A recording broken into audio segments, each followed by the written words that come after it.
Hello అండి, అందరికీ నమస్కారం అండి. వారాహిదేవి నవరాత్రుల్లో మనం 6వ రోజు తిథి, అమ్మవారి అలంకరణ, నైవేద్యం, పూజా సమయం, ఏ దీపం పెడితే ఏ ఫలితం ఉంటుందో మనం ఈ వీడియోలో అయితే తెలుసుకుందామండి.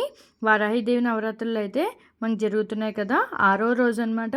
అమ్మవారికి పూజ సాయంత్రం పూట 7 తర్వాత పూజ అనేది చేసుకుంటారండి. తిరిగి పొద్దున పూట చీకటిగా ఉన్నప్పుడే పూజ అనేది పూర్తి చేస్తారనమాట.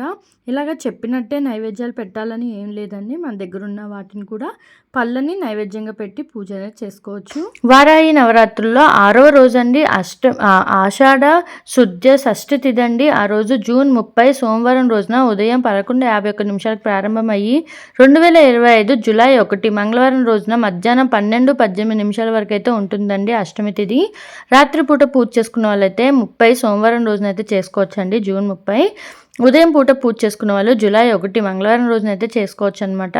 ఆ రోజు అమ్మవారు మనకి కాళీ చాముండిగా మనకైతే దర్శనం ఇస్తారండి.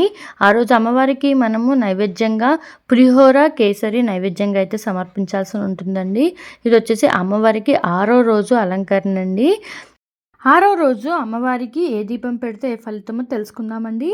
6వ రోజు అమ్మవారికి బెల్లం దీపం పెడితే మనకి అప్పులు తొలగిపోతాయి, సిరి సంపదలు కలుగుతాయండి. ఇలాగా బెల్లం పైన చిన్న హోల్ లాగా చేసి వాటిలో మనం కొద్దిగా నెయ్యి వేసి దీపారాధన అనేది చేసుకోవాలండి. కుందు బెల్లాలు ఉంటాయి కదా, ఇలాంటి బెల్లం తెచ్చుకొని ఇలాగా దీపం పెట్టుకొని అమ్మవారి దగ్గర పూజ అనేది చేసుకోవాలన్నమాట. ఇదండి ఈరోజు వీడియో. మనకి 6వ రోజు అమ్మవారికి తిథి, అలంకరణ, నైవేద్యం, పూజ సమయం, ఏ దీపం పెడితే ఏ ఫలితం ఉంటుందో తెలుసుకున్నారు కదా. ఇదండి. ఇలాగే నా ఛానల్ని మీరు సబ్స్క్రైబ్ చేసుకోండి. మీకు నా వీడియో నచ్చితే లైక్ చేయండి, షేర్ చేయండి, కామెంట్ చేయండి.